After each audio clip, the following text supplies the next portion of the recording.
किसी ने बड़े कमाल की बात कही है कि जो बाहर की सुनता है वो बिखर जाता है, लेकिन जो भीतर की सुनता है वो संवर जाता है। नमस्कार दोस्तों, मैं हूँ विकास तिवारी और आज मैं लेके आया हूँ एक छोटी सी स्टोरी जिसे सुनने के बाद आपको कुछ न कुछ सीखने को जरूर मिलेगा। तो चलिए शुरू करते हैं। ये कहानी है एक दिव्यांग राजा की, जिसके राज्य में कोई समस्या नहीं थी। सब लोग खुश थे और ऊपर वाले का धन्यवाद करते थे कि कितने अच्छे राजा साहब आपने हमारी जिंदगी में भेजे हैं। वो राजा दिव्यांग था, उसकी एक आंख नहीं थी और एक पैर भी नहीं था, लेकिन उस राजा को इस बात का कोई मलाल नहीं था। एक दिन राजा अपने महल की गैलरी में घूम रहा था और अपने महल के अंदर लगी हुई तस्वीरों को देख रहा था। वो जो पेंटिंग्स थी वो उसके पूर्वजों की थी।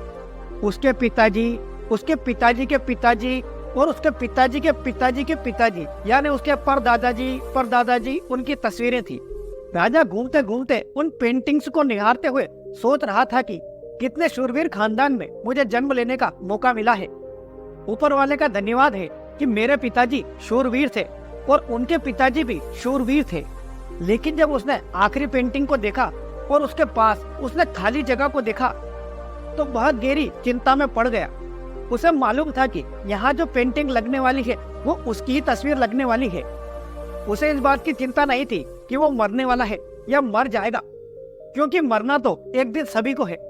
लेकिन उसे चिंता इस बात की थी कि वहाँ जो पेंटिंग लगेगी वो कैसी लगेगी। राजा सोचने लगा कि मेरी एक आंख नहीं है, मेरा एक पैर नहीं है, इस गलियारे में इतनी सारी पेंटिंग है, मेरी वाली ये पेंटिंग सबसे खराब और भद्दी लगेगी। उसके अंदर ही अंदर ये चिंता उसे खाए जा रही थी। फिर राजा ने सोचा कि मरने के बाद पता नहीं यहाँ पर कैसी पेंटिंग लग जाएगी। एक काम करता हूँ, मैं अभी जिंदा हूँ, इसी बीच में मैं एक शानदार से पेंटिंग बनवा देता हूँ, ताकि कम से कम ये सुकून तो रहेगा कि मेरी अच्छी पेंटिंग यहाँ लगेगी। उसके बाद उस राजा ने पूरे राज्य में ऐलान करवा दिया। बड़े बड़े चित्रकारों को न्योता दिया गया कि आओ और राजा की पेंटिंग बनाओ, और जो भी राजा की सबसे शानदार पेंटिंग बनाएगा उसे राजा इनाम देंगे। सारे पेंटर इस बात से खुश हो गए, लेकिन दुखी भी हो गए, क्योंकि राजा की पेंटिंग बनाए तो बनाए कैसे। राजा के एक पैर नहीं था और एक आंख भी नहीं थी, तो उसकी पेंटिंग सुंदर कैसे बनाई जा सकती थी। फिर पेंटर सोच रहे थे कि इनाम की बात तो छोड़िए, अगर राजा की तस्वीर खराब बन गई और राजा गुस्सा हो गए तो सजा मिल जाएगी। इसलिए बड़े बड़े चित्रकार भी राजा की पेंटिंग बनाने के लिए आगे नहीं बढ़े, किसी ने भी हाँ नहीं करी।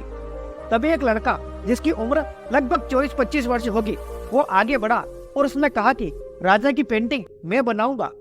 बड़े बड़े पेंटर्स उस लड़के को देखकर आश्चर्य में पड़ गए कि ये लड़का आखिर चाहता क्या है। क्या ये लड़का फांसी पर चढ़ना चाहता है या राजा को गुस्सा दिलाना चाहता है? ये लड़का क्या पेंटिंग बनाएगा? लेकिन राजा ने उसकी बात मान ली और उससे कहा कि ठीक है, तुम पेंटिंग बना के लाओ। अगले दिन वो लड़का पेंटिंग बनाकर लाने वाला था। अब दरबार पूरा भर चुका था, दूर दूर से लोग पेंटिंग को देखने के लिए आए थे। पूरे दरबार में मेला लगा हुआ था। सभी लोग ये देखना चाहते थे कि राजा की सुंदर पेंटिंग वो लड़का कैसे बना के लाएगा। अब अगले दिन जब वो लड़का पेंटिंग बनाकर लाया तो सारी जनता उसके लिए तालियां बजाने लगी, सीटियां मारने लगी। और राजा ने जब वो पेंटिंग देखी तो राजा बहुत खुश हो गया। राजा ने उस पेंटिंग की खूब तारीफ की और कहा कि इससे अच्छी पेंटिंग उस गलियारे में भी नहीं है। वो पेंटिंग राजा के सारे पूर्वजों की पेंटिंग से भी अच्छी थी। सारी जनता भी राजा के उस चित्र को देखकर आश्चर्य में पड़ गई थी। दोस्तों, अब आप भी सोच रहे होंगे कि उस राजा की तस्वीर उस लड़के ने कैसी बनाई होगी, क्योंकि उस राजा के एक आंख भी नहीं थी और एक पैर भी नहीं था। तो धीरज रखिए, अब मैं आगे बताता हूँ, ध्यान से सुनिए।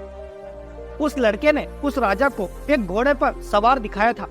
एक साइड से वो तस्वीर थी जिसमें सिर्फ राजा का एक पैर ही दिख रहा था और राजा तीरंदाजी कर रहा था, निशानेबाजी कर रहा था। और दोस्तों, आप सब लोग जानते हैं कि जब कोई निशाना मारता है तो एक आंख बंद हो जाती है, और उस तस्वीर में भी राजा की वही वाली आंख बंद थी जो उसकी आंख खराब थी। तो इस तरीके से उस लड़के ने उस राजा की वो टांग छुपा दी जो कटी हुई थी, और वो आंख जो खराब थी उसे भी उसने बंद कर दिया। उस तस्वीर में उसने राजा का एक ही पैर दिखाया जो सही था और दूसरी वाली आंख दिखाई जो सही थी। सारे लोग उस कमाल की पेंटिंग को देखकर आश्चर्यचकित हो चुके थे। तो दोस्तों, इस कहानी से हमें सीखने को मिलता है कि दुनिया में कुछ भी इम्पॉसिबल नहीं है। बस हमें किसी भी काम को अपने पूरे मन और लगन से करना चाहिए। आज के लिए बस इतना ही दोस्तों। मैं हूँ आपका दोस्त विकास तिवारी। मिलते हैं अगले वीडियो में अगली कहानी के साथ।